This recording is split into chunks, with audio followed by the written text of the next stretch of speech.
இன்னும் கொஞ்ச நேரத்துல இன்டர்வியூ நடக்க போகுது. அதுக்கு முன்னாடி உங்க ட்ரெஸ் எல்லாம் கரெக்ட் பண்ணிக்கங்க.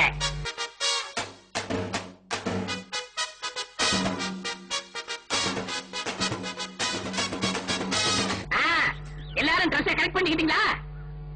அதோ சூப்பர்வைசர் சுப்பிரமணியம் வருகிறார்.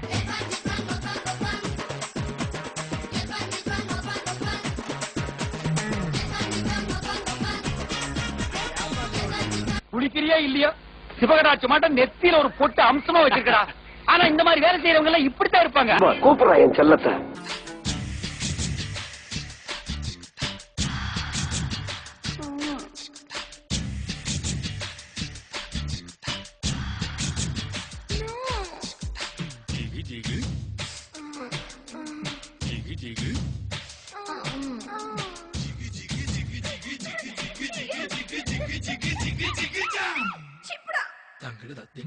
உலகத்தினுடைய மிகவும் பவர்ஃபுல்லான இன்ஃபுளுன்ஷியலான ஆன்மீக தொண்டாற்றுகின்ற 100 பேரில் ஒருத்தரா என்ன டிக்ளேர் பண்ணிருக்கு. ஒரு பெரிய அலெக்சாண்டர். இதுக்கெல்லாம் ஒரு வரலாறு. என்னடா வரலாறு? சிடியா கொடுத்தாதான் மீடியா ரொம்ப இன்ட்ரெஸ்டா போடுவாங்க. என்னடா கரடி கக்கூஸ் போன மாதிரி ஒரு சவுண்ட். சட்டத்தை பற்றி எந்த விதமான கவலையும் படாமல், நாட்டை பற்றி எந்த விதமான கவலையும் படாமல், சட்டம் ஒழுங்கு இதை பத்தி கவலையே படுறதில்ல. பவர் கையில இருந்தா என்ன வேணா பண்ணலாம். பங்குனி வெயில் பல்ல காட்டிட்டு அடிச்சுட்டு இருக்கு, பனி மூட்டம் இருக்கு. நான் சொல்ல, ஒருவேளை இது என்னவா உண்மையோ பொய்யாக இருந்தாலும் அது எங்களுடைய ஆன்மீக விஷயம் சார்ந்த நம்பிக்கை, தனி மனித விஷயம் சார்ந்த நம்பிக்கை. இல்ல நான் என்ன சொல்றேங்க, இது அதாவது ஐயோ ரொம்ப குழப்பறானே. பிரம்மச்சாரி ரொம்ப ரொம்ப டெக்னிக்கலான பல விஷயங்கள். என்ன புரிஞ்சிருச்சா? இல்ல நானே புரியாம குழம்பிட்டு இருக்கேன். உனக்கு புரிஞ்சிருச்சா? நான் ஆளுக்கு தான் சொன்ன நாய இருக்கிறது மொத்தத்தையும் மக்களுக்கு சேவை பண்றதுக்காக தான் இருக்கிறோம். கட்டாயமாக தொடர்ந்து சேவை செய்து கொண்டே இருப்போம். என்னமோ உங்க அப்பா விட்டு சொத்தை அள்ளி கொடுக்கற மாதிரி ரொம்ப ஓவரா அழுத்துக்கிறியா? அதாவது வாழ்க்கையில பெரிய பெரிய துக்கங்கள் வரும் பொழுது நமக்குள்ள இருக்கிற கருணை உணர்வு தான் நமக்கு லூப்ரிகேஷன் மாதிரிங்கயா. நாய அடுத்தவங்க சொன்ன தத்துவத்தில நீ ஏன்டா சொல்ற? ஓகே பரவாயில்ல, என்ன இருக்கு, அவங்க என்ன கிண்டல் பண்ண வேண்டியதான், நான் நாளைக்கு அவங்களுக்கு கிண்டல் பண்ண வேண்டியதான். இதான் மனுஷ வாழ்க்கை. டேய் மீண்டும் மீண்டும் சொல்றேன், என்ன கொலகாரனாக்காதே. கர்நாடக மக்களுக்கு நாங்க நிறைய சேவை பண்றோங்க. நாங்க ஒரு இன்டர்நேஷனல் ஆர்கனைசேஷன். உன்னை பார்த்தா குடுக்கிற மாதிரி தெரியலையே, நிறைய வாங்குற மாதிரி தெரியுது. ஒரு நெருக்கம், ஒரு பொதுமக்கள், சாதாரண பொதுமக்கள் தினந்தோறும் காலையில 8 மணிக்குங்கயா சாதாரண பொதுமக்கள் எந்த விதமான பணம் கொடுக்காம எந்த தேவையும் இல்லாம யாரு வேணா என்ன வந்து பார்க்கலாம். தினந்தோறும் காலையில 8 மணிக்கு பாக்குறேன். ஒரு நாள் விடாமல் 8 மணிக்கு, காலையில 8 மணிக்கு யார் வந்தாலும் பாக்குறேன். அட்லீஸ்ட் அவங்களோட ஒரு 2-3 நிமிடங்களாவது அவங்களுடைய பிரச்சனை கேட்டு என்னாலான ஒரு ஆறுதலையோ தேறுதலையோ ஆன்மீக தீர்வையோ கொடுக்குறேன். தினந்தோறும் எத்தனாயிரம் பேர் வந்தாலும் சரி, மதியானம் 3 மணி வரைக்கும் ஆனாலும் அதை செய்யாம நான் விடுறதில்லை. நீங்க சும்மா செஞ்சுட்டாலும் நாங்க அப்படியே அசந்து அழுத்துத்தான் போயிருவோம். அழிக்கப்பட்ட என் சிவாலயங்கள் உங்கள் வம்சத்தை நாசமாக்கும். விட்டனா தலை ஓட்டுக்கு மேல போயிடும். ஐயா தயவு செய்து கை தட்டாதீங்க, கை தட்டாதீர்கள். ஏன்னா எழுதுறவங்களுக்கு தொந்தரவா இருக்கும். கை தட்ட வேண்டாம். ஒரே டென்ஷன் அப்பா, டென்ஷன். சும்மா எடுத்து என்ன வேணா பண்ணிடுறாங்க. எங்களுக்கு எங்க சென்டிமெண்ட்ஸ் இருக்கு இல்லைங்க, எங்க எமோஷன்ஸ் இருக்கு. அதாவது படித்து லாஜிக்கா அனலைஸ் பண்ணி பகுத்து ஆராய்ந்து அதுக்கப்புறம் பக்தி வந்தா மெச்சூர்டான பக்தி, அசையாத பக்தியா இருக்கும். நாங்க எல்லாரும் படிச்சவங்க. ஆமா, இவர் லண்டன்ல பிசினஸ் கிளாஸ்ல எம்பிஏ படிச்சிருக்காரு. இந்த நாயே 6ஆம் கிளாஸ்ல 5 தடவை ஃபெயில் ஆகியிருக்கு. இவர்கள் செய்த என்னதான் ஆனாலும் 53 நாள் நான் காரணம் இல்லாமல் தேவையில்லாமல் அவதூறு செய்த சிறையில் வைக்கப்பட்ட நாட்கள் திரும்பி வருமா? லட்சக்கணக்கான பக்தர்கள் விட்ட கண்ணீர் வேதனை திரும்பி வருமா? அவர்களுக்கு கொடுக்கப்பட்ட துக்கம் அதெல்லாம் திரும்பி வருமா கேட்கிறேன். வரும் ஆனா வராது. அந்த வீடியோ காட்சி உண்மை இல்ல அப்படின்னு சொல்லிட்டீங்க. அதே நேரத்துல அவங்க மிரட்டி பணம் கேட்டாங்க உங்ககிட்ட. ஆனா ஒரு 10 லட்சம் ரூபாய் பணம் கொடுக்கப்பட்டதாகவும் நீங்களே சொல்லிட்டீங்க. அந்த நிர்பந்தம் உங்களுக்கு எதனால காரணம் என்னங்க?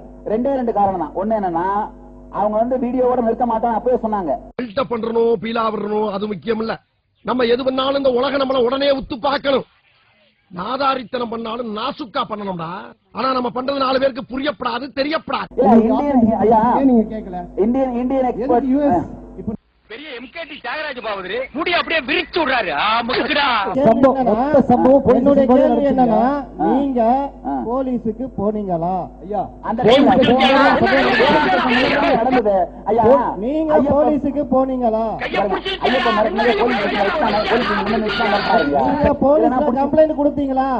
நாங்க கொடுத்தோம், ஏத்துக்கல, வாங்கல. எந்த தேதியில, எந்த ஸ்டேஷன்ல? பாண்டி பஜார் ஸ்டேஷன்ல, ஸ்டேஷன் முன்னாடியே அடிச்சு இந்த தழும்பு இருக்குன்றது. என்ன பண்ணாங்க கட்சிக்காரன்? என்னையா தப்பு பண்ணா? அதை விட்டுட்டு 50 பேர் சேர்ந்த ஆட்டோல வந்து என் கட்சிக்காரன் அந்த ஸ்பாட்ல வச்சு துவச்சிருக்கீங்க நீங்க. மாப்பிள, இவன் தான் எங்கேயோ செமத்தியா வாங்கியிருக்கான். அடிச்சது கேட்கல, ஒரு நாள் பிடிச்சு வச்சிருந்தாங்கன்னு சொன்னீங்க. பல விஷயங்கள் இருக்குது. ஒண்ணு, போலீஸ் கம்ப்ளைண்ட் கொடுக்கலாம், எடுக்கலன்னா நீங்க டிஜிபிக்கு பல உயர் அதிகாரிக்கு நீங்க வந்து தந்தி அந்த வேலைகளை ஏதாவது செஞ்சிருக்கீங்களா? ஆதாரம் இருக்குதா? திடீர்னு கேட்டா எப்படி sir? No, no. Running for, I never said I am running for cover. Then why do you have to go to Haridwar? No, I was attending the Kumbh Mela that time. No, that time Kumbh Mela was going on. It's my religious ceremony. ஐயோ, ஏன்டா என் வாயை பிடிக்க உண்மையெல்லாம் வர வைக்கிறீங்க? கிடையாது, நான் Kumbh Mela attend பண்ணிட்டு இருந்தேன். தலைமறை வந்தா நான் மூஞ்சில ஆசிரியர் விட்டதா 4 பேர் வந்தா நான் என்ன பண்றது? எந்த ஒரு விஷயத்தையும் பிளான் பண்ணி பண்ணணும். சரி, ஆக்சுவலி அந்த டைம்ல நைஸ் கேர். எஸ், நான் தான் சுவாமிஜி கிட்ட ரிக்வெஸ்ட் பண்ணேன், இப்போ எதுவும் சொல்லாதீங்கன்னு. Even when we knew the negotiations was going on, negotiate பண்ணதே because I wanted the negotiation to happen, because it is my life and my family சம்பந்தப்பட்ட ஒரு விஷயம், and I'm a public figure. பொம்பளைக்கு அடக்க இருக்கணும், அகம்பாவ இருக்கக்கூடாது, பொறுமை இருக்கணும், போக்கிருத்தனம் இருக்கக்கூடாது. இந்த மாதிரி ஒரு பிரச்சனை வந்தப்புறம் நீங்க எல்லாம் எப்படி நினைச்சிருப்பீங்க கம் அவுட்னு சொல்லி? they are very clear. நீங்க பணம் கொடுக்கலன்னா நாங்க இது either through internet or through television நாங்க டெலிகாஸ்ட் பண்ணுவோம்னு சொல்லி எனக்கே போன் பண்ணி சொன்னாங்க. பேசுன மட்டுமாடா போய், பேசுன போனே போய்டா. Without getting a copy of it, that is what I was asking them. Give it to me, I will disprove it. This is what it was going on. There is no way I would have some cheap relationship like that with someone whom I think as God. From the day I met Swamiji, I always kept him in my prayer room and prayed to him as God. He is my God. You know? ஓ, இதான் அழகுல மயங்கி விழுகிறதா? ஏய், என்னை வச்சு ஒண்ணு comedy கிமெடி பண்ணலையே. All which ways. And the way these people have portrayed the whole sheep thing, when I came to know it was so disgusting for me. I didn't want to see anybody first of all. ஐயா, நான் உயிரோட இருந்தேனா தானே ஒரு 4 பேருக்கு நல்லதையாவது சொல்ல முடியுங்கய்யா. நம்ம ஒண்ணு கேட்டா நம்மள அசர வைக்கிற மாதிரி ஒரு பதில் சொல்வார் பாரு, அது நமக்கு இங்க புரியாது, வீட்டுக்கு போனா தான் புரியும். சில பேர் பதில் தெரியாமலே பயந்து ஓடி இருக்காங்க. நாங்க வழிபடுற விஷயத்தை நீங்க பாட்டு கண்டபடி எட்டி வச்சா என்ன பண்ண முடியும்? வேற வழி இல்ல, எங்களை தற்காத்துக் கொள்ள வேண்டியதா இருக்கு. பின்ன பார்க்க மாட்டாங்க, இப்படி ஒரு சரியம் பிறந்துருச்சு, இது எப்படி சாகடிக்கலாம்னு பாத்துருப்பாங்க. இப்ப நீங்க வந்து தொடர்ந்து சாமியோட ஆசிரமத்துல தான் இருக்கிறீங்களா, இல்ல இப்ப எப்படி நீங்க என்ன? இல்ல, பெங்களூர்ல இருக்கேன். இல்ல, பெங்களூர்னா இப்ப ஆசிரமத்துல இருக்கீங்களா இல்ல வெளியில? இல்ல, ஆசிரமத்துல இல்ல, பெங்களூர்ல இருக்கேன். இப்ப தொடர்ந்து ஆசிரமத்துக்கு போறது உண்டா? I would like to continue my service to the organization. இல்ல, இப்ப இன்னும் தொடர்ந்து அவருடைய சாமியோட சீடரா தான் இருக்கிறீங்க? Yes, ஆமா.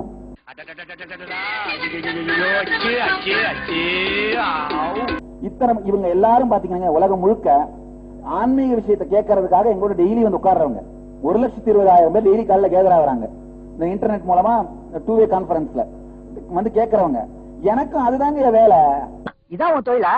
இந்த மாதிரி ஒரு தொழிலை நாங்க கேள்விப்பட்டதே இல்லையே. ஹலோ ரஞ்சிதா மேடம், ஆட்சி மாற்றம் உங்களுக்கு ஏதேனும் நீதி கிடைக்கும் என்ற நம்பிக்கையை ஏற்படுத்தி இருக்கிறதா? ஆட்சி மாற்றம் நீதி கிடைக்கும் என்ற நம்பிக்கையை ஏற்படுத்தி கண்டிப்பாக கண்டிப்பாக. அவ்வளவு சத்தமாவா கேக்குது? எனக்கு வந்து ஆக்சுவலா போலீஸ் ப்ரொடெக்ஷன், இப்போ பிரஸ் மீட்டுக்கு வந்திருக்கேன், இப்போ போலீஸ் ப்ரொடெக்ஷன் கொடுத்துருக்காங்க. அதே மாதிரி இப்போ அங்க ஆசிரமத்தில் ஏதாவது பப்ளிக் ப்ரோக்ராம் மட்டும் கேட்கறேன், இல்லன்னா தேவையில்லை எனக்கு. இல்ல, த்ரெட்டை பத்தி கூட நான் கவலைப்படலைங்க. வரலாறு ஒழுங்கா எழுதப்பட்டணும், அவ்வளவுதான் நான் விரும்புறேன். ஒருவேளை சாகடிக்கப்பட்டாலும் யார் சாகடிச்சாங்கன்னு தெளிவா வரலாறுல இருக்கட்டும். அடங்கப்பா, இது உலக நடிப்புடா சாமி.